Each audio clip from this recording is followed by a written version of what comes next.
Hello, nice to meet you guys again. Okay, question number 6.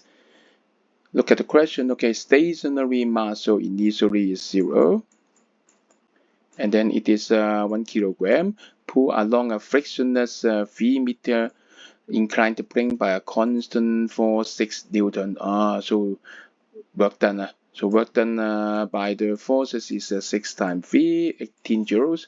So the force supplied the 18 joules of energy to the body, and then at the top of the plane, okay, displace the 1 meter up vertically, so it has increases its potential energy is increased by mgh. You can approximate g as 10, so 1 10 1, so 10 joules becomes just the gravitational potential energy. Then what is the rest? 8 joules.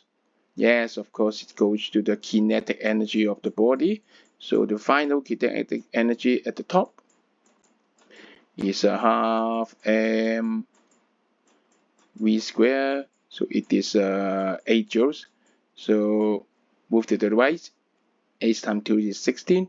Square root, so v equals 4 meter per second.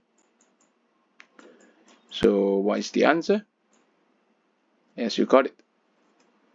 The answer is B. Thank you.